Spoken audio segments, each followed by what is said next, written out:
السلام عليكم ورحمة الله وبركاته. كسو دواد عشر كينا مانتا او كسابسان areas of the triangles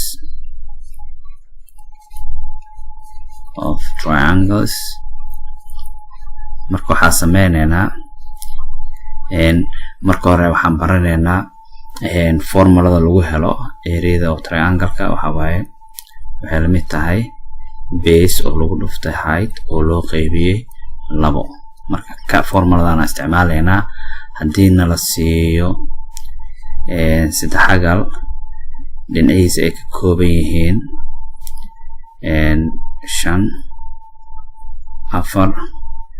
iyo 3 marka area maxaa waaye marka kan base-ka iyo height-ka la isku dhufanaa marka hypotenuse-ka ama shakaalka ma loo baahno marka area marka waxay la mid tahay 4 lagu dhuftay 3 oo loo qaybiyay 2 macni formuladeena raacayna marka 2 waa sameyn kartaa toos isugu dhufanay 2 u qaybinay ama 4 2 u qaybin kartaa marka isku jawaab helena 4 3 ku dhufo waxa waaye 12 u qaybi 2 marka jawaabtu waxay noqonaysaa 6 badana marka waxa la socoto halbeeg marka ama meter dhahayaan ama centimeter millimeter marka meter ama centimeter kaas waa isku weerayna tusaale kale hadii la siiyo kan haduu yahay 3 kana uu yahay 6 marka area waxay la mid tahay 3 lagu dhuftay 6 oo loo qaybiyay 2 taasoo ah 18 oo loo qaybiyay 2 oo ah 9 marka badana hadii inta nool qoro meter oo mid kasta meter lagu cabirayo kan meter kan hadii la dhaho centimeter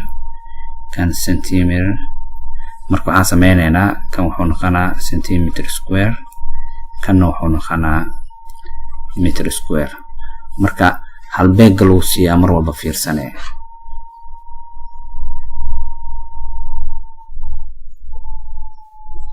tusaale kale hadii la siiyo sadexagal kaasoo ah dhinaciisa internet tahay 10 internet tahay 12 marka la dhaho area-diisa hela marka xeerkeena qoranayna area marka waxay la mid tahay base oo lagu dhuftay height oo loo qaybiyay 2 marka area waxay la mid tahay 10 oo lagu dhuftay 10 iyo 2 oo loo qaybiyay 2 marka waxa waaye 120 oo loo qaybiyay 2 taasoo la mid ah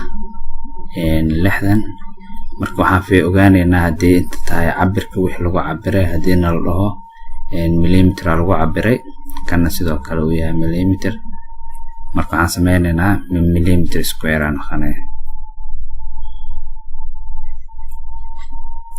marka tusaale kale hadii la siiyo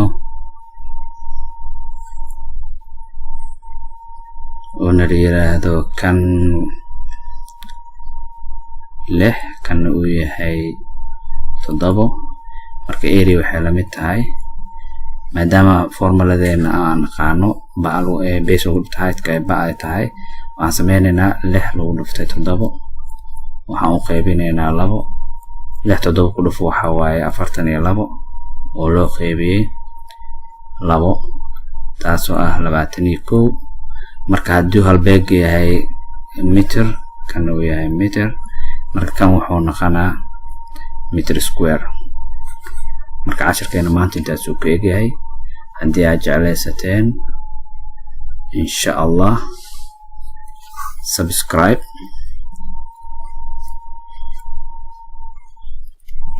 si aad u socotaan casharradeena soo socda haduu Ilaahay raaco. Assalaamu calaykum waraxmatullaahi wabarakaatuh.